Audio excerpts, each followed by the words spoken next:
Hessler. I'm the Assistant Dean for the Animal Law program here at the George Washington University Law School and working with Hope Ferdowsian and this wonderful commission. And I'm going to have each of them introduce themselves here in a minute. But I want to welcome you to the session. We want to just let you know that we're focused on sharing some information, and then at the end we're going to have hopefully a significant amount of time to get your thoughts about all of the information that's shared, your feedback, and we're really looking forward to a robust conversation at that point. So I've let you know who I am, and so I'll turn it over to Hope to introduce herself. Thanks, Kathy. Welcome, everyone. I'm Hope Ferdowsian. I'm an internal medicine, preventive medicine, and public health physician and a professor in medicine at the University of New Mexico School of Medicine and Hospitals, and also lead Phoenix Zones Initiative, nonprofit, working together on this project with Kathy and our terrific commission. Thanks, Hope. So next on my screen is Sid. Hi, everyone. I'm Professor Sid Johnson. I'm a philosopher by training, and I'm at the Upstate Medical University Center for Bioethics and Humanities. I'm also an ethics consultant at the hospital, University Hospital here in Syracuse.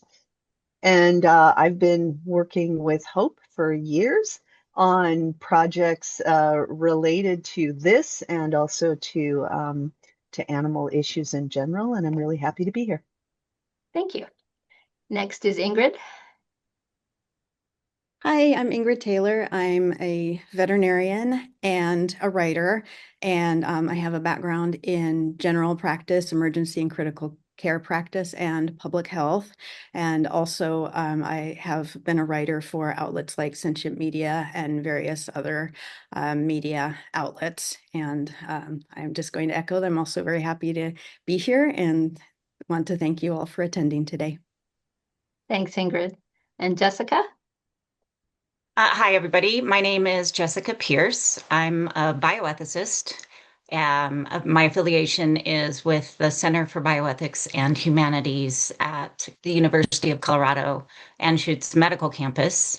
And like Sid, I have worked with Hope for many years on various projects, and I'm really happy to be part of this particular project. And I want to thank you all for being here today and listening to us and giving us your feedback.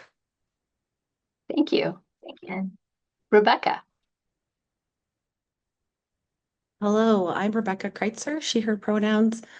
I'm a lawyer and bioethicist with a specialty in animal law. I'm currently an assistant professor at Johns Hopkins University, where I work with the toxicology policy program, primarily to advance non-animal methods in research and testing. And happy to be here with you all today. Thanks so much. And Maggie? Hi, I'm Maggie Topalian. I've been working with Hope for a little over a year now. I'm the clerk for the National Commission on Research Ethics, as well as Phoenix Zone's Institute for Universal Rights, Health, and Justice. So yeah, it's been really exciting, and yeah, thank you all for being here. Thank you.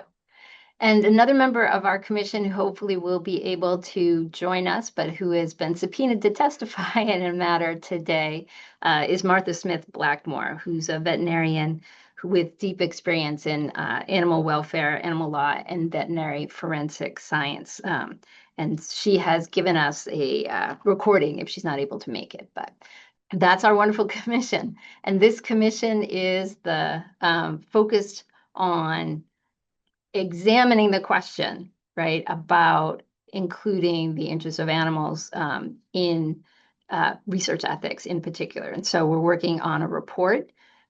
We've submitted or made available for you a quick summary of the elements of the report as it's evolving. We don't have a draft of the report yet, but we're going to be talking about the work that we've been doing, and Hope is going to put that into more context before we get into it. So this is a presentation on some of the work as it stands, and we're following the Belmont Report. So the elements and in the order that we're going to go to have this discussion is autonomy and agency, beneficence, non-maleficence, justice, law, and next steps. And then we'll have a Q&A. Okay. We also want to call out our advisory council. So we've met now the commission, and these are the members of our advisory council who will also be guiding us and giving us feedback and helping with the work as it goes forward, both in the report and then also in the next steps after the report is done. So we want to thank them very much for their work and support as well. Okay. So we're going to have about an hour of presentation today. And then we will have hopefully 20 to 30 minutes of time for questions and answers and conversation. So while we're having this conversation in the first hour, please feel free to go ahead and drop questions in the Q&A, and we'll try to moderate them and make sure that we get to as many as we possibly can. As I mentioned, we distributed a short summary. Sorry, the link is not in this slide, but you should have already received that, and I can drop the link in the comments after I'm done with the presentation, this presentation.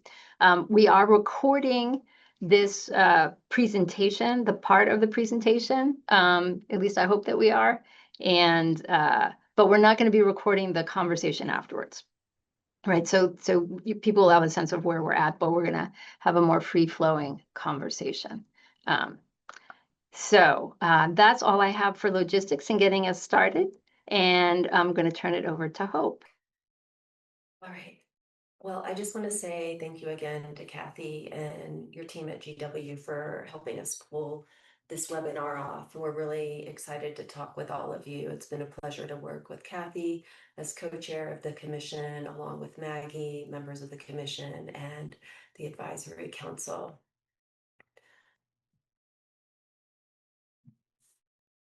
As Kathy mentioned, we'd just like to start with some background. So that's what I'll do before handing it over to the others who will really dive into each of the principles. And I imagine that for many of you on the webinar today, you realize that the last several decades have marked a pretty profound revolution in research ethics and research policy. And in 1974, that's over 50 years ago now, the US Congress established the National Commission for the Protection of Human Subjects of Biomedical and Behavioral Research. The commission included public and private sector professionals from a diversity of fields, including philosophy, ethics, law, and medicine. And it was largely appointed by Congress in response to public concerns about human research. At the time, public scrutiny was heightened by government-funded research, including the 40-year-long syphilis study at Tuskegee and the 14-year-long hepatitis studies at Willowbrook. Less known at the time were publicly funded eugenic experiments on men in San Quentin Prison in California, or sexually transmitted disease experiments in Guatemala. Those were all publicly funded experiments. Those and other human research projects were plagued by ethical concerns, including insufficient attention to informed consent, risk-benefit analyses, and ethical justification. And today, we would say that those experiments were unethical, as some did at the time. Between 1974 and 1979, so over the 5 years that the National Commission was doing its work, the Commission produced a variety of reports, which included the Belmont Report. The Belmont Report emphasizes key principles, including respect for persons, which is largely articulated as respect for autonomy in the Belmont Report, beneficence, including attention to non-maleficence, this idea that we should do no harm, and justice. And together, those principles provide a basis for pretty robust research requirements in human research, namely informed consent, risk-benefit analyses, and special protections for vulnerable populations. Drawing on the work of the National Commission, many federal agencies and private institutions have since adopted what's referred to as the Common Rule. Initially adopted in 1991 and revised in 2017, the Common Rule offers special protections for children, incarcerated individuals, and other individuals and populations who are deemed particularly vulnerable to exploitation and harm. But the situation is much different for non-human animals. Despite significant advancements in our understanding of non-human animals and their vulnerabilities, animal research is still plagued by many moral problems, including issues related to consent, risk-benefit analyses, and ethical justification. And John Gluck and I wrote about those problems in 2015. And as we noted at the time, some of the most important problems with animal research include inadequate attention to serious harms, including the physical and mental suffering they experience as a result of their use in research, and insufficient attention to how animals' vulnerabilities should result in protections from exploitation and harm.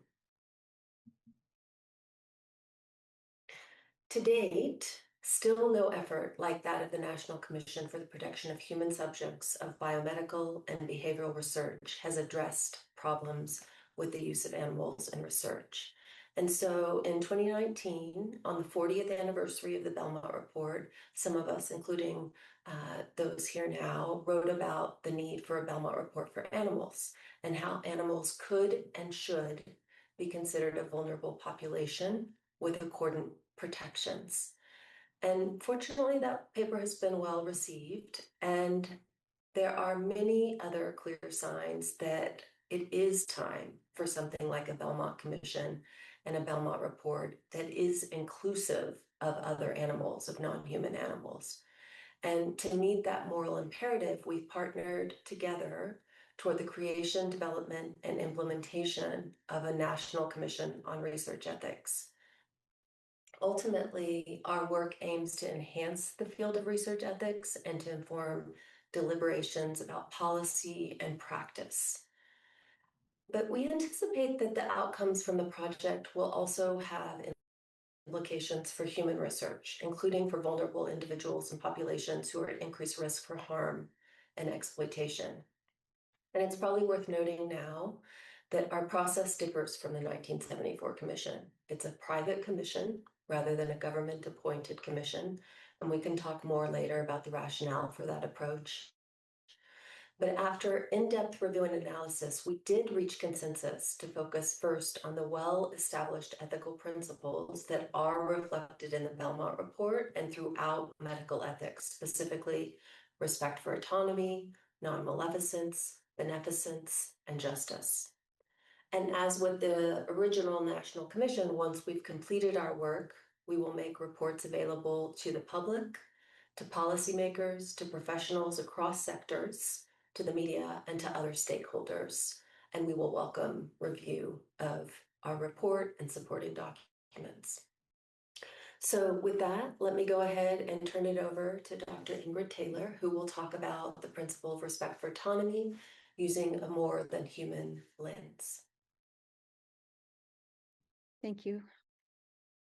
So I'm going to talk about the first basic ethical principle that's listed in the Belmont Report, and that is respect for persons and autonomy. And this principle consists of two key convictions: that individuals should be treated as autonomous agents, and that individuals with diminished autonomy are entitled to protection. And this means that the report includes moral requirements to both acknowledge individual autonomy and to protect individuals who are vulnerable due to diminished autonomy.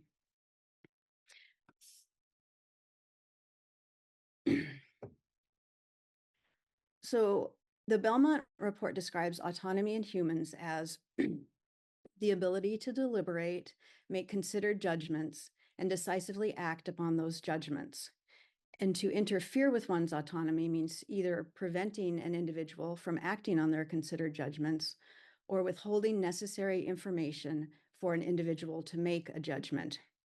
And in other words, autonomy or self-determination means the freedom and ability to make and carry out one's own decisions without undue compulsion or interference.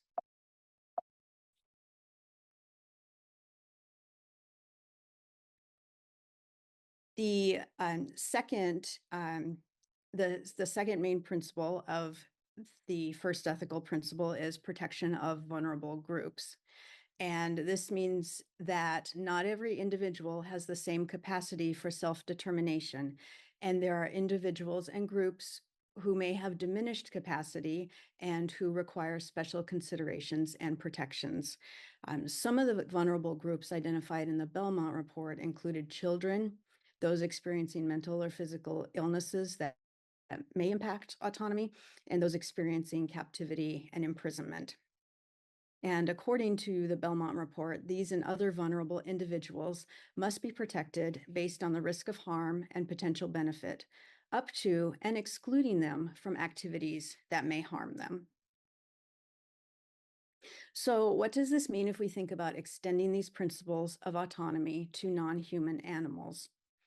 The first question to consider is, do animals think and have conscious awareness? Do they deliberate, make considered judgments, and carry out those judgments? And while this level of autonomy is assumed in humans, although I do want to acknowledge that historically it has not been assumed for all groups of humans. In general, this autonomy has been assumed in humans. In non-human animals, a preponderance of proof is required in order to show this. And this proof is often using criteria that is human-centric and may not be appropriate for assessing other species for their particular context and the situations in which they would make self-directed decisions. This question has also been problematic because even with humans, the ability to know someone else's inner experience is not possible. There are measurements and metrics and scenarios that we can look at to try to get at that, but that has always been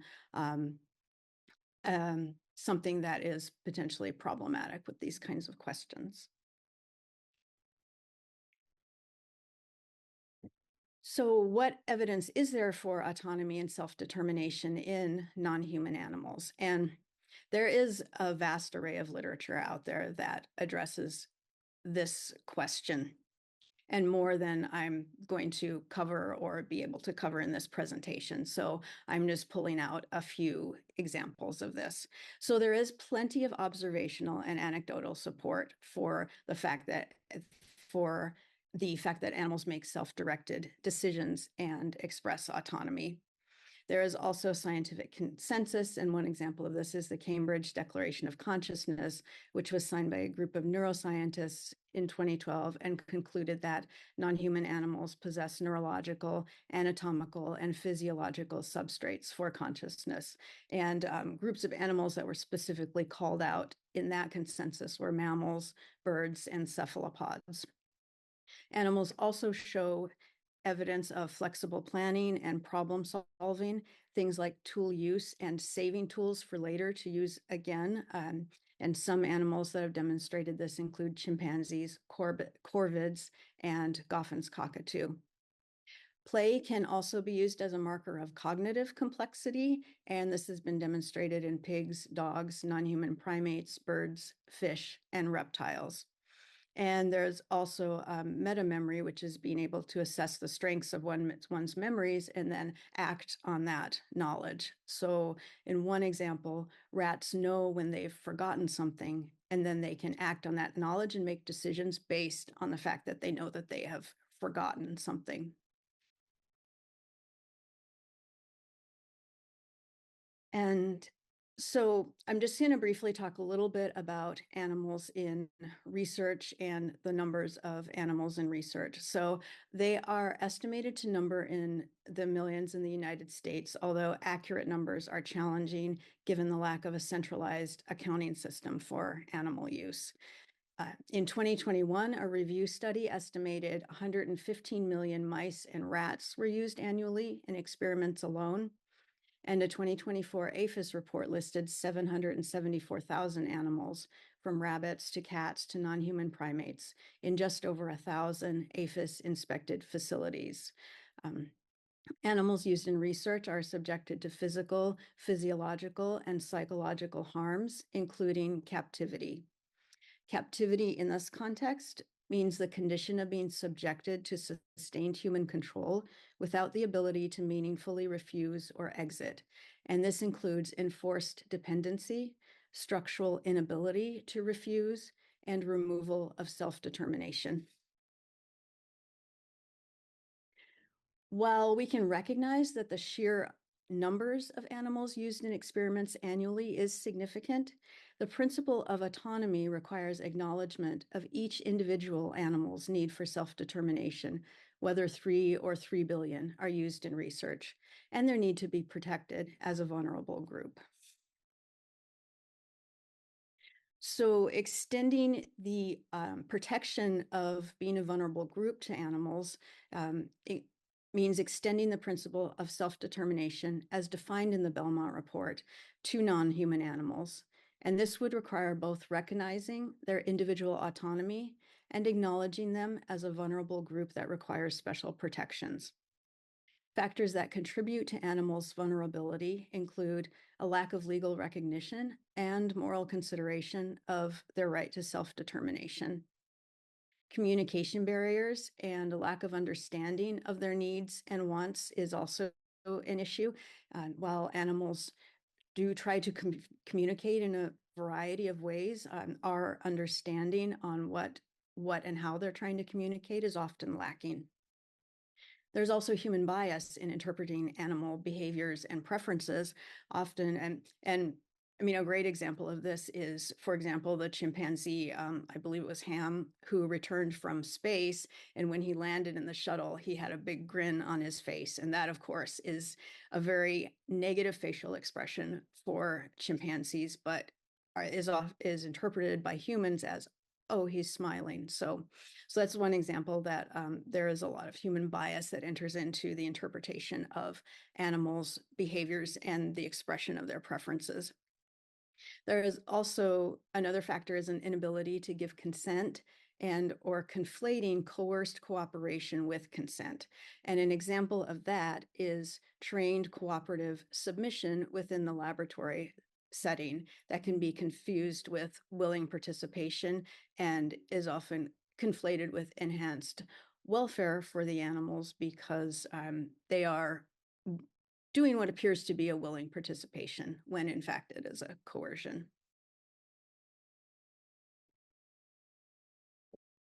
So there are some implications of applying the two key convictions of the first ethical principle in the Belmont Report to non-human animals. And one of these implications is first considering autonomy for non-human animals and extending that to non-human animals. So in the experimental setting, it is unlikely that non-human animals would choose to participate in painful experiments, and that participation in these experiments does not benefit them. And if they will not and cannot choose to participate, then coercion and harm, which defines the current system, is what's occurring to them.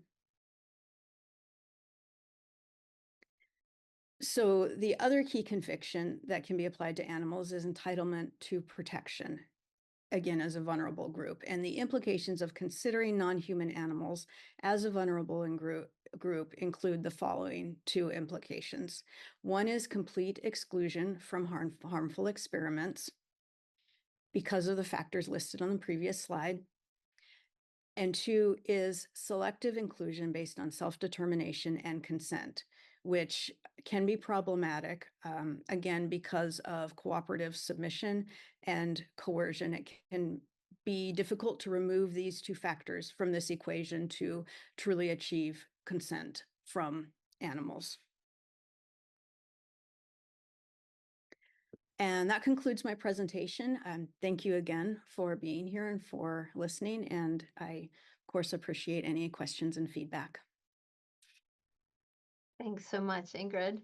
We're going to shift now to Martha's pre-recorded session and we'll queue up the recording for Martha. Thanks so much. Hello, everyone. If you're seeing this, it means that I am in court.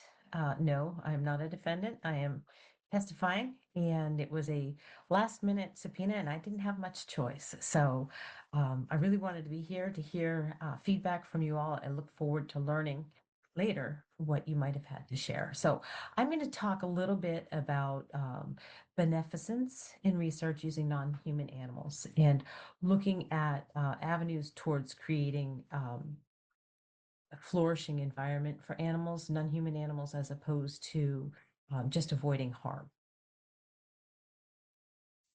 We have to recognize that everything we have to think and say about animals that are used in biomedical research and in other settings, even in our homes, we are perceiving them from our own perspective. So in the Belmont Report, beneficence is the idea that persons in research are treated in an ethical manner, not only by respecting their decisions and protecting them from harm, but also by making efforts to secure their well-being. And this is understood as an obligation. It's not an option. We must. And so we have the two general rules that are complementary: do no harm and maximize possible benefits while minimizing possible harms. We have steep obligations when we have animals in our care, in our settings that we have created. We may have created the animals or captured the animals, but we are controlling every moment of their lives. We have to wonder, we have to think, can the instrumentalized use of non-human animals ever be justified? And I don't personally have an answer to that question. But if yes, we create this dependence. So we are also creating absolute responsibility for welfare. We have complete control from conception until death. So the animals are devoid of agency, they lack autonomy, they have no ecological context in which to live their lives. And we know that there has been there's been the Cambridge Declaration, that there is scientific consensus on animal consciousness.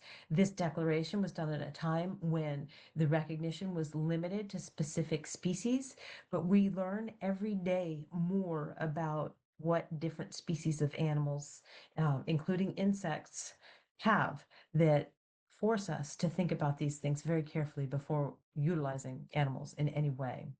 So beneficence demands that we maximize the well-being of captive animals. And this means in avoiding, not only must we avoid the harm, the non-malfeasance section, we must also confer benefits. And this is because of the power imbalance that we have. We must provide these animals with fulfilled lives worth living. And what does a fulfilled life mean? Well, it kind of depends. We do know that it's much more than the 3 R's. Reduce, etc. That was meant to be used as a harm reduction scenario, and contemporarily, it tends to be used as a sufficient ethical framework. And this inverts priorities. Refinement gets resources, and replacement does not necessarily get funded. So we need more. Benefits requires more positive welfare and not just reduced harm. So we're looking at moving from sort of the 5 freedoms setting to the 5 domains model of David Mallour, from that work. So that is the fundamental shift of question from, is this animal suffering, to, is this animal thriving? So we're looking at mental states and positive affects for animals. And we're talking about good welfare being the presence of positive experiences and not just the absence of negative ones. So we're talking about providing opportunities for pleasure, for comfort, for vitality, for engagement, and for anticipation. And so what animals need has been referred to as their telos.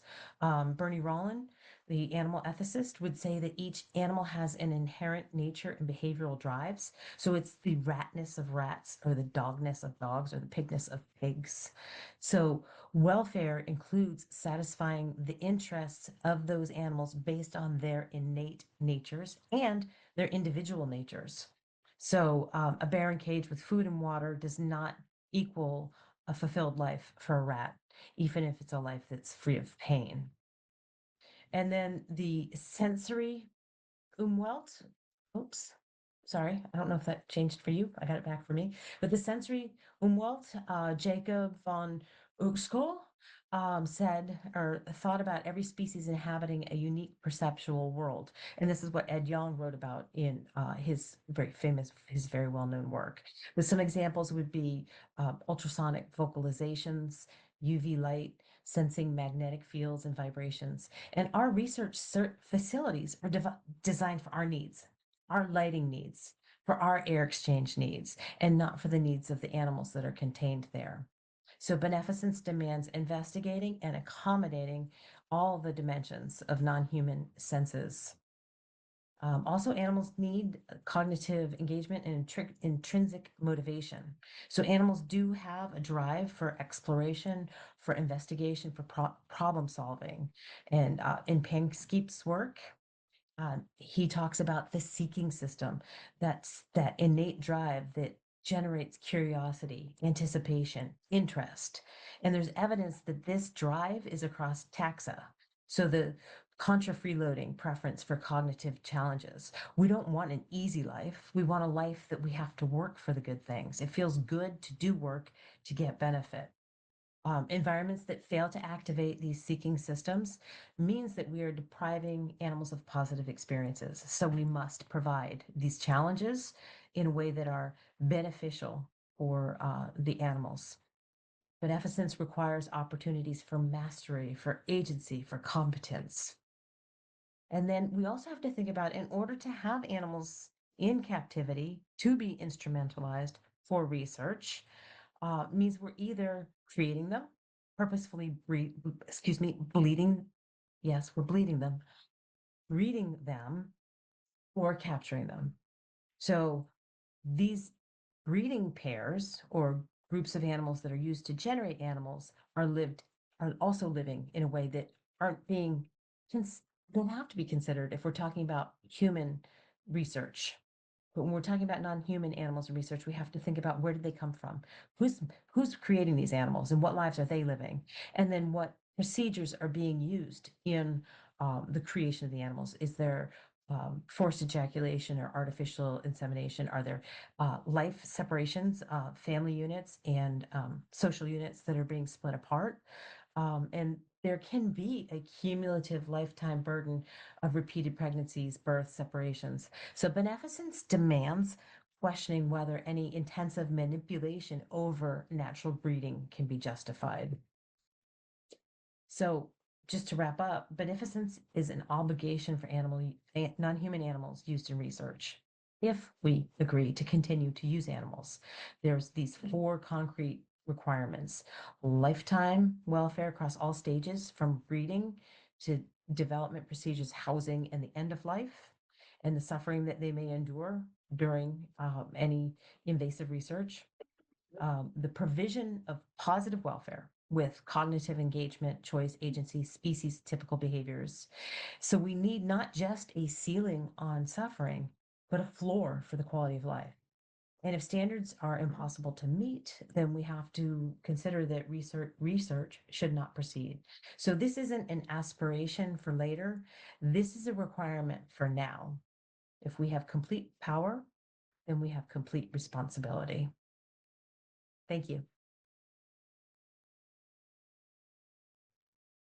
Thanks to Martha for that, and Anna for helping get that up. And now we're going to move to Jessica. Everyone, here we go. So I'm going to focus on non-maleficence, which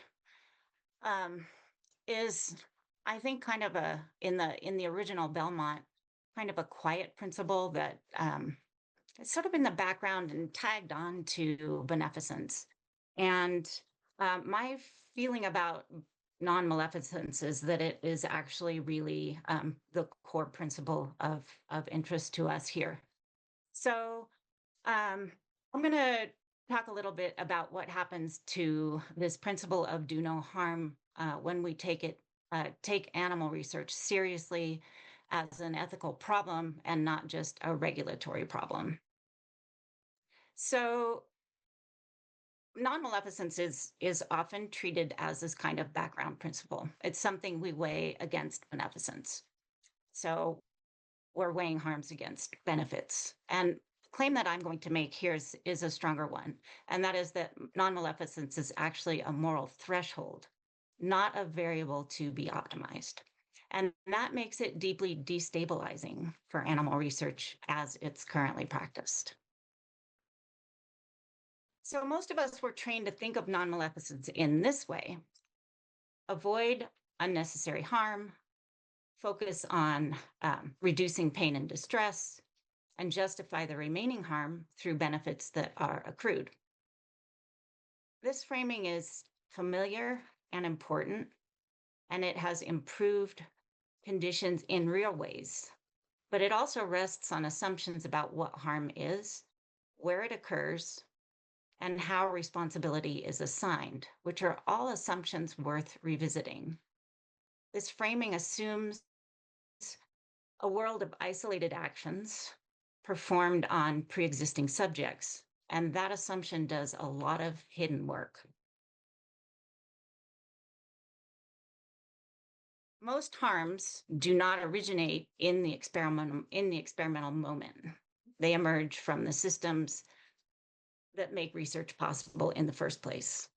Oversight tends to evaluate discrete procedures, yet much of the harm is already in motion before any protocol begins.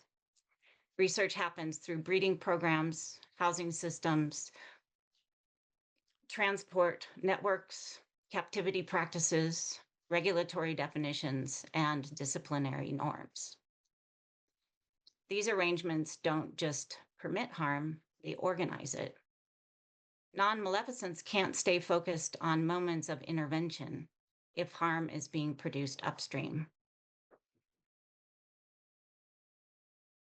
So reframed in this way, non-maleficence isn't just about what researchers do at the bench. It's about responsibility for the research worlds that we build, worlds that decide in advance who will be exposed to risk, confinement, deprivation, or death. So the ethical question shifts from, was this harm minimized, to, is this a world in which harm is already baked in? So what counts as a harm?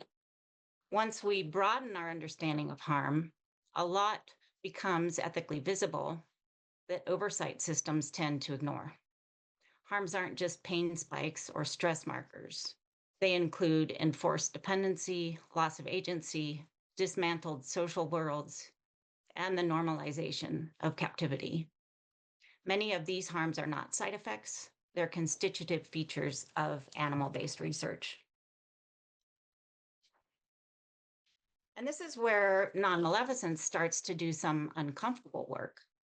If harms arise from the ordinary functioning of a system, rather than from mistakes or excess, then refinement of that system can do little more than reduce the severity of harms without addressing the root ethical problems.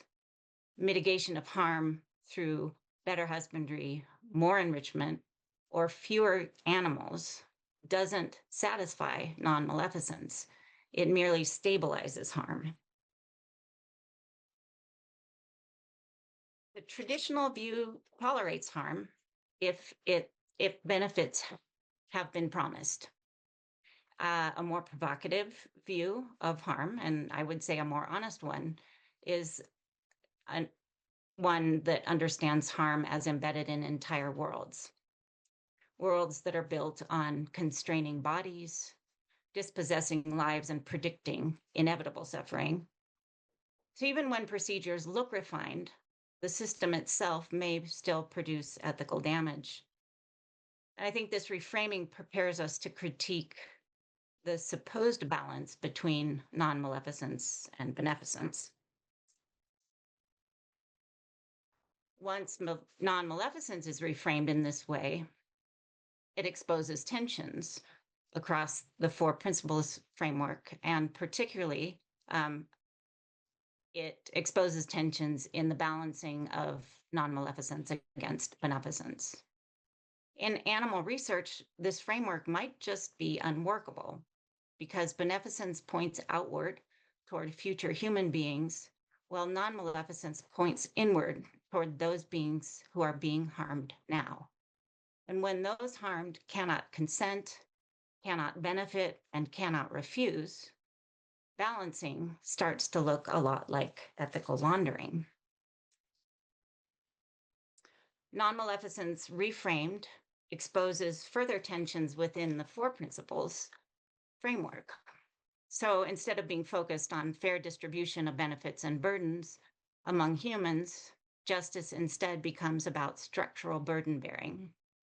Respect for autonomy shifts from questions about consent to concerns about the structural conditions that foreclose agency because refusal cannot meaningfully be operationalized. Beneficence, as I noted before, can't compensate for predictable harm. So the principles stop harmonizing, and this tension really matters.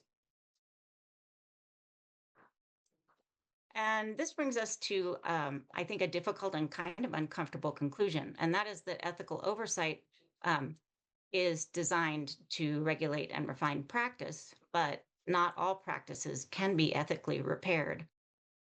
When harm is structural, when agency is foreclosed, and when benefits are abstract, the problem isn't inadequate oversight.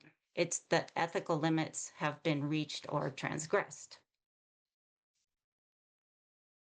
If non-maleficence, sorry, that word is really, it's a mouthful.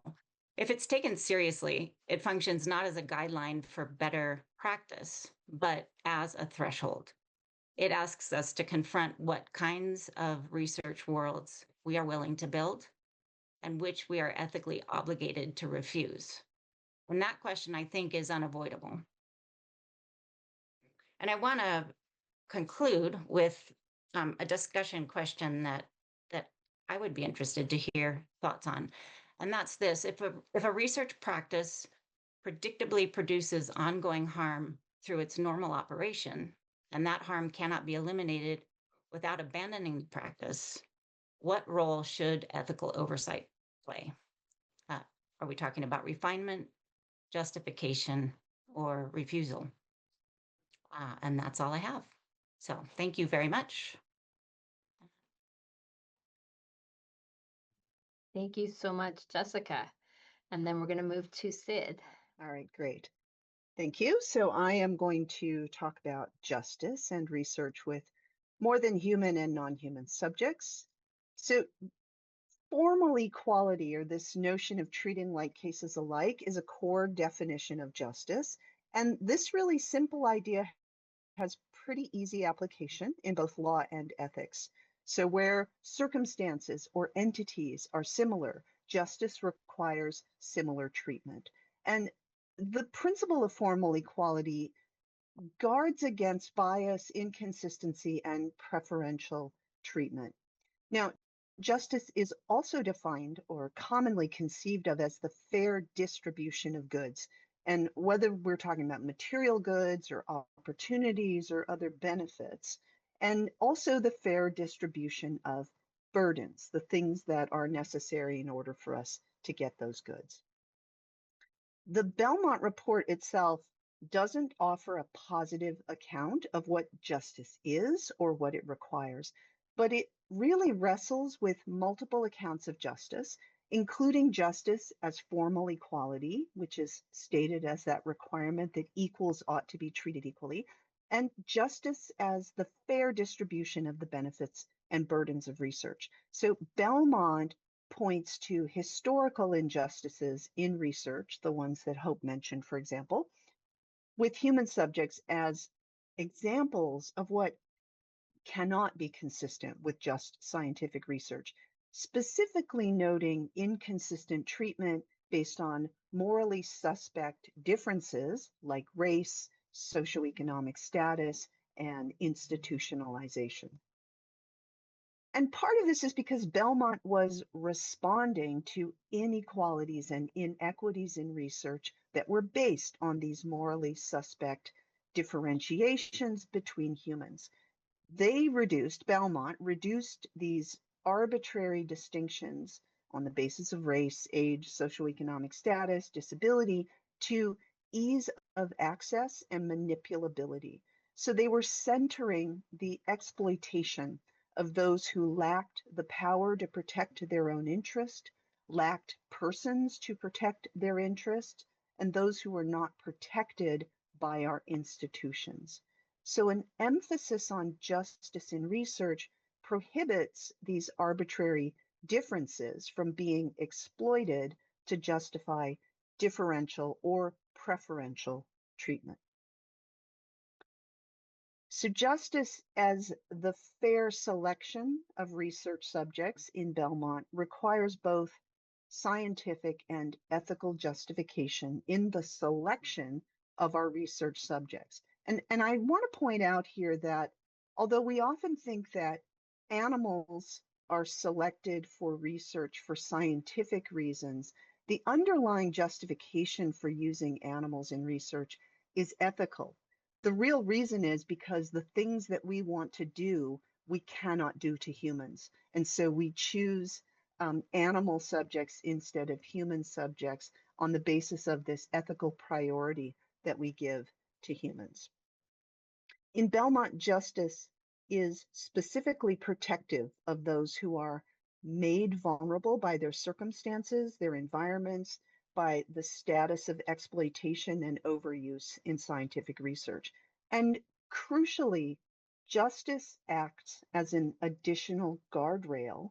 So it catches those who are missed by the principle of autonomy because they cannot consent or dissent, and those who are missed by the principle of beneficence because even potentially beneficial research can still be ethically impermissible and prohibited if it exploits vulnerable individuals or populations.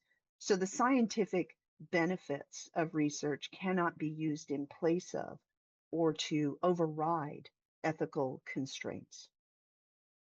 So Belmont makes a pretty bold claim, which is that all humans are equal and all are subjects of justice, and justice requires that equals be treated equally.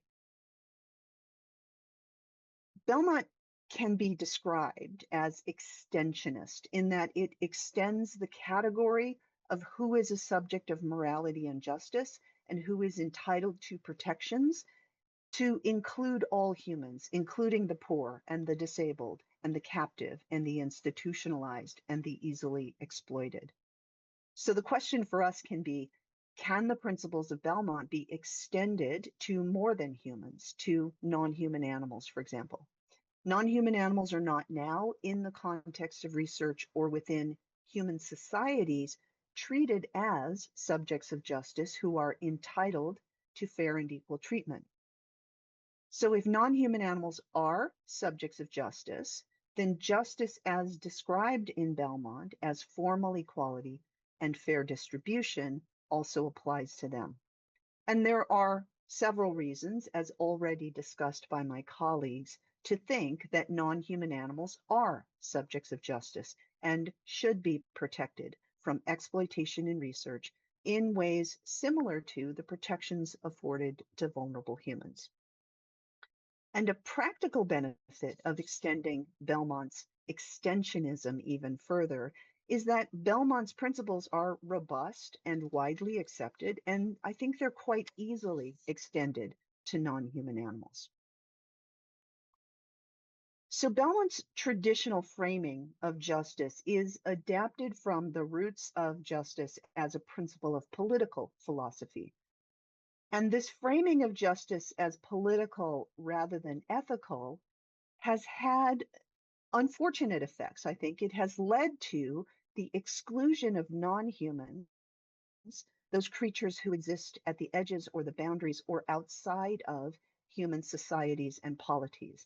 But it can't be denied that non-human animals are very much affected by human activities, and the exclusion of their interests is both arbitrary and disadvantageous for them.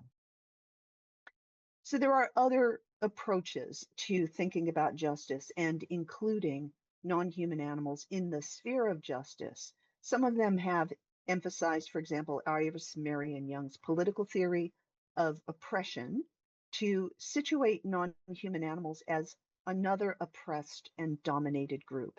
And this situates their subjecthood in their domination and oppression rather than in some feature possessed by that animal or some similarity that they might have to humans. Another alternative is to extend that the frame of justice to animal rights as a social justice issue along the lines of civil rights, racial equality, and sex gender equality movements. And these ways of thinking about justice aim to decouple justice from this emphasis on the distribution of goods, benefits, and harms, where there will always be winners and losers, to focus instead on the domination and oppression of non-human animals by humans and the human systems and institutions that deny the essential moral equality, moral entitlements, and morally important interests of non-human animals.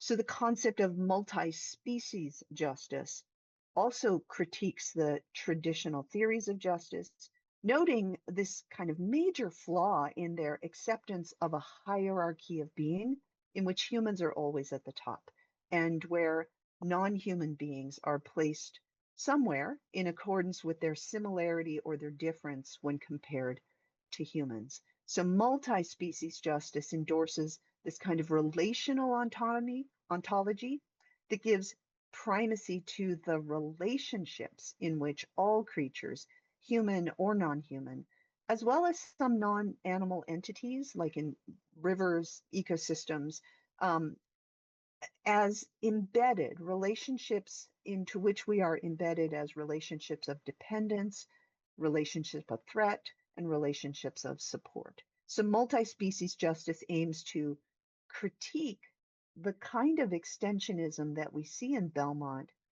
because it is still overly concerned with these issues of distribution and recognition, with who gets what and who is recognized and valued.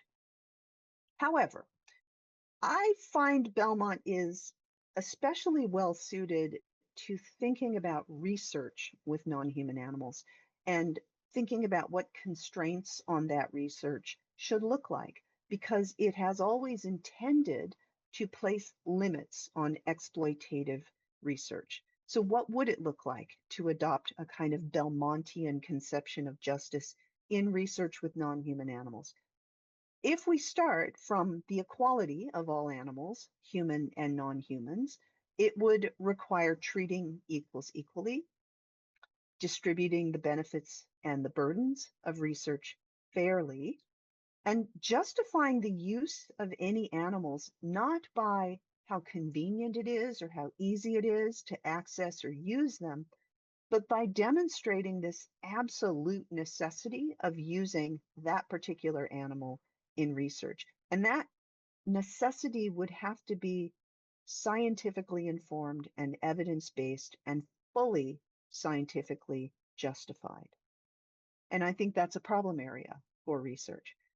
What is not permissible in human research would also have to be impermissible in animal research. And that would include death and injury and captivity, forced breeding, severe pain, the deprivation of their basic needs, the psychosocial harms.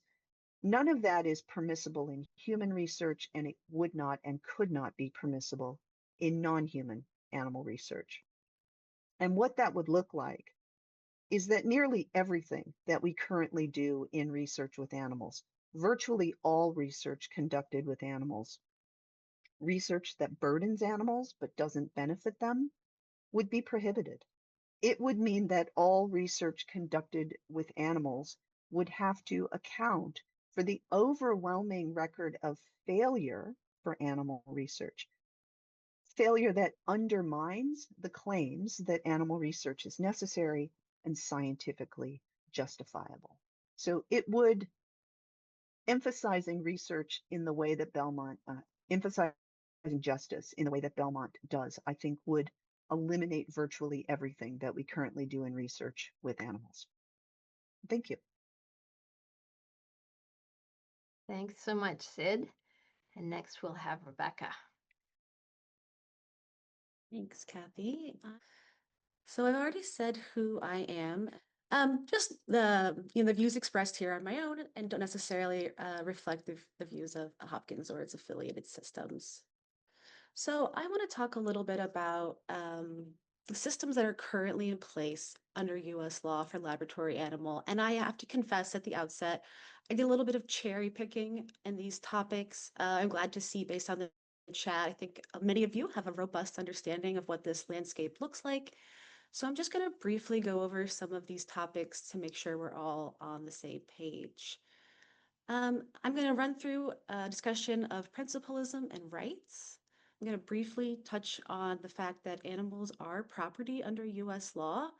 And then I want to talk about two current welfare approaches that are in place, the 3 Rs and the harm benefit analysis. So the discussion that we're presenting today is really about the application of ethical principles. And when we take principles from sort of the world of ethics and we bring it into the law, we can think of it through a rights framework. Now, I want to quickly draw a distinction between legal and moral rights. Both are important, and we can certainly conceptualize any one given right as both moral and legal, or one or the other. But here we are thinking about and talking about implementing these ethical principles fully into legal rights, much like they did for the Belmont Report, so that it has the force of law and the legal enforcement mechanisms presented under the law. Now, there are enforcement mechanisms for moral principles, but they are generally thought to be less robust. For those of you familiar specifically with the Hotfeldian framework of rights, we are specifically focused on claim rights that would have a corresponding duty. Now, again, as I think many of you may know, the mechanisms in place within the US legal system to account for the interests of non-human animals are primarily welfare measures.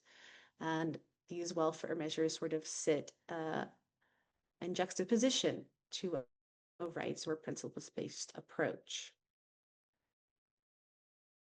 So I said I was going to mention the fact that animals are property, and you could write an essay sort of challenging this assertion, and there are many examples you could point to, and you would be making good arguments.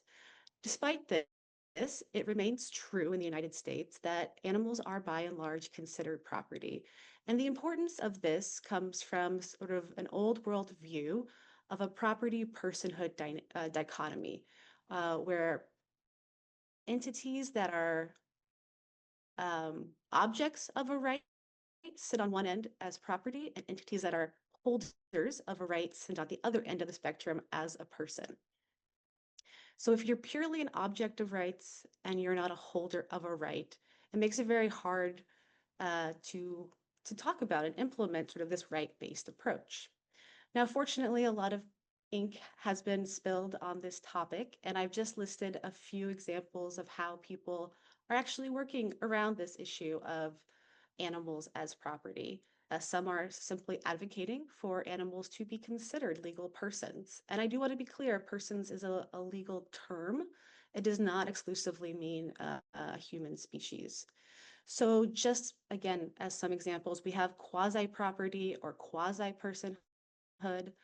We have the idea of living property by David Favor, as well as the ideas of property plus by Angela Fernandez. And if you're interested in, you can look up and learn more about. So briefly, I want to hit on the 3 Rs. The 3 Rs are a well-established framework that were created back in the late 1950s and became widespread throughout animal science and research in the 1980s. It is sort of one of the foundational ethical frameworks, if you want to call it that, around animal research that has in fact been codified in our US law. And so to be clear, there are 2 major laws in the United States, the Animal Welfare Act, as well as the Health Research Extension Act of 1985 that gives rise to the PHS policy, both of which call for the application of the 3 Rs in animal research. I've listed them for you here with definitions according to the most recent version of the Guide for the Care and Use of Laboratory Animals. And you can see it is the replacement of animals with non-animal models, refinement, that means implementing means that are less harmful or cause less pain, and then reduction using fewer animals overall. There are a lot of critiques that go into the 3 Rs. There are a lot of people who have talked about ways to expand upon and improve the 3 Rs. I just want to highlight here that the 3 Rs are primarily a welfare approach and not a principle or a rights-based approach.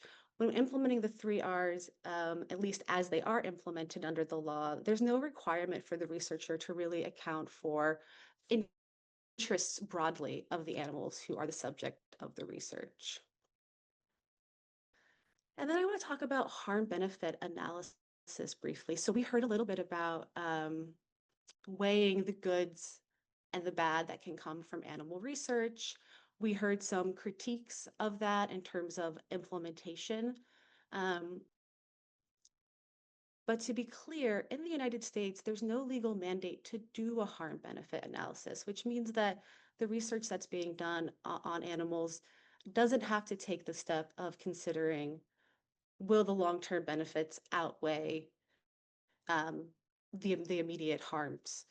And there are critiques on both sides of the aisles for this approach. For example, I think some folks who are heavily involved in what we might call basic research would say that it's hard to ascertain what the benefits of their research might be.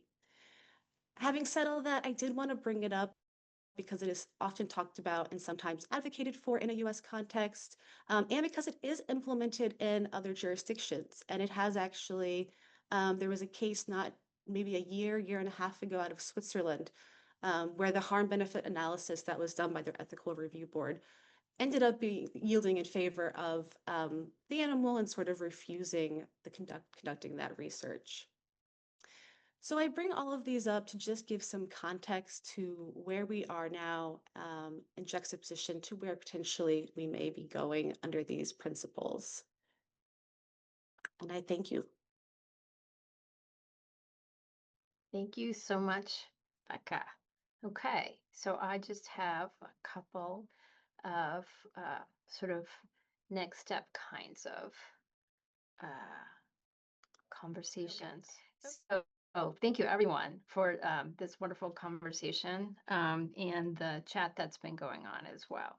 So I'm not going to address all of the questions that are in the chat because we'll have time to talk about that, but some of what I had prepared will address at least a little bit of that. So if you want to take seriously the work that all of my colleagues have put forward, what are the implications of that, right? And so we believe that there are benefits to both human and non-human animals. And so that's one point in favor of people taking this work seriously.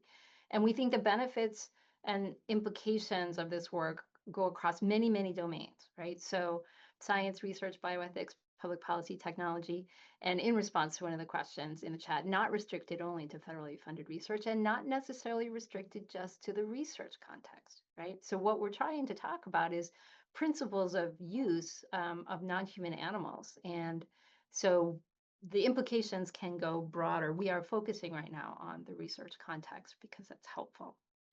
We think that what we're suggesting will create better science, right? That what we're doing right now is not just harmful to the animals, and that's why we're concerned, but it's actually not doing good science, and that needs to be addressed. And so to the degree that we can address deficiencies in both scientific policy and practice, that will inure to the benefit of both the field itself of science writ large, as well as to all of the beings on the planet affected by that work. And obviously that it's better for all vulnerable populations, as has been discussed. Okay, so we think it will provide some guidance to some of the questions that we currently have. And this is not an exhaustive list, but some general questions. One is, what research is ethically defensible and valuable? Sufficient enough, ethically defensible enough to sufficiently support through funding, publication, and education, and how to address the deficiencies in our legal framework, right? The guidance by offering hopefully a clear set of ethical principles by which to judge the permissibility and the limitations of proposals for the use of animals. And what might application of expanded or extended principles that we've been discussing look like more broadly? Okay. So this would lead us to consider structures, some of which we've already been discussing, and some of which we have not.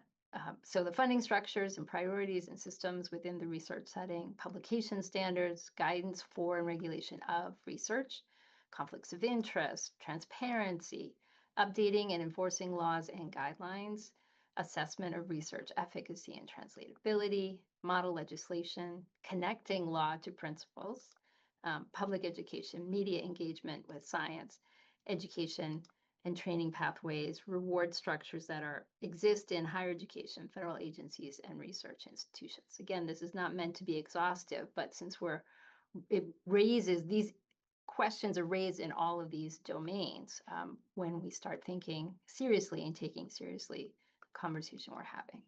So what are the next steps? So our next step, we'll be working on finishing a draft report. Obviously, the conversation is the very, very next step that we'll have right now. But we'll be working to finishing a draft report, putting all of this information together, and then getting comments from the community, from peers, from people who may agree or disagree, and addressing the feedback that we get. Then disseminating that report as broadly as we can, as Hope discussed at the beginning, and convening workshops and webinars to talk about these ideas, right? And their implementation and application. And that's what we'll be thinking about over the next short term. So that is it for us. So thank you, everyone. Thanks to the panelists for all the work and for all the interest. And everyone, I hope you have a good rest of your day. Thank you.